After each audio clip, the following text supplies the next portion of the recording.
आप रैंक पर गुनी स्पीड से ग्रैंड मास्टर जाना है अपने सभी दोस्त फास्ट एंड इजी तरीके से, तो सीक्रेट ट्रिक्स जिससे आप सोलो रैंक पुश कर सकते हैं। ख्वाब दिखाता है। इस वीडियो को ध्यान से देखो। अगर आप लोग ग्रैंड मास्टर जाना चाहते हैं तो आपको अपने रीजन पर टॉप 2000 पर आना पड़ेगा, लेकिन अगर आपको रीजन पर अपने आईडी को शो करना है देन आपको टॉप 100 पर आना पड़ेगा। लेकिन ट्रेडिंग सीखने या फिर पैसे कमाने के लिए मुझे इंस्टाग्राम पर फॉलो जरूर करना। सबसे पहले BR रैंक के लिए बेस्ट कैरेक्टर कॉम्बिनेशन को जानते हैं जो आपको हेल्प करेगी किसी भी मैच को बोया करने में। नंबर 1 पे आता है राइफल कैरेक्टर। इसकी 2 एबिलिटी है, जिसमें से पहला, जब भी आप स्नाइपर या किसी भी राइफल का यूज करते हैं तो उस पर साइलेंसर ऑटोमेटिकली ऐड हो जाती है, यानी कि आप बंदे पर कहीं से भी फायरिंग कर सकते हैं और आपकी लोकेशन बंदे को पता चलने से पहले ही आप उसको किल भी कर सकते हैं। और इसकी दूसरी एबिलिटी, जब भी आप किसी भी बंदे को नॉक करते हैं तो जल्दी से वो क्लियर हो जाता है। मैजिक।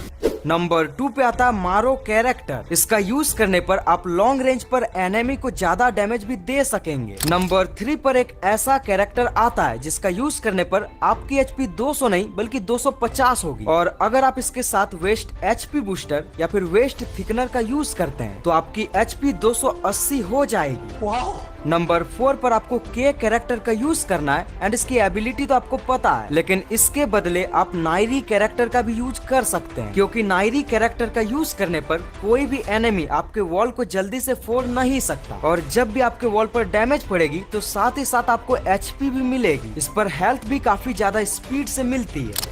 आप इन चारों कैरेक्टर का यूज कर सकते हैं।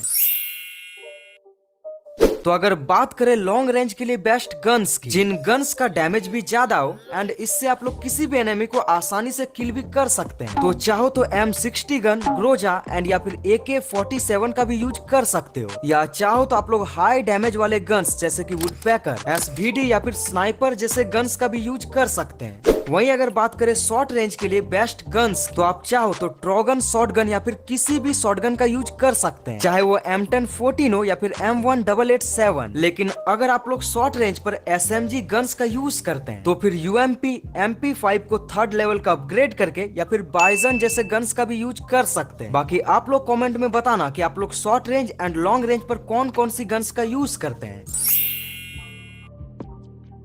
जब भी आप लोग रैंक पुश करते हैं तो आपकी छोटी छोटी मिस्टेक्स के कारण आप अपने मैच को भी हार सकते हैं, और छोटी छोटी चीजों के कारण ही आप लोग बोया भी कर सकते हैं, और इसीलिए गन स्किन्स भी आपको काफी ज्यादा हेल्प करती है।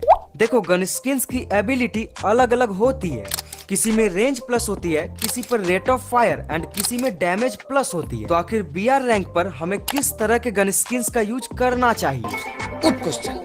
देखो, जितने भी लॉन्ग रेंज वाले गन्स है, चाहे वो AK-47 हो या फिर वुडपैकर जैसे गन्स, ऐसे गन्स पर आपको रेंज प्लस वाले स्किन्स का यूज करना है, क्योंकि इन गन्स का यूज आप लोग लॉन्ग रेंज पर करते हो और इस तरह से आप लोग लॉन्ग रेंज पर भी हाई डैमेज दे सकोगे। एंड जितने भी शॉटगन है, चाहे वो M1014 हो या फिर M1887, इनमें आपको रेट ऑफ फायर प्लस वाले गन स्किन्स का यूज करना है। अगर रेट ऑफ फायर वाली गन स्किन्स नहीं है देन आप लोग रेंज प्लस वाले भी गन स्किन का यूज कर सकते हैं, क्योंकि शॉटगन की रेंज काफी कम होती है। लेकिन MP40 या फिर UMP जैसे SMG गन्स पर आपको डबल रेट ऑफ फायर वाले गन स्किन्स का यूज करना है।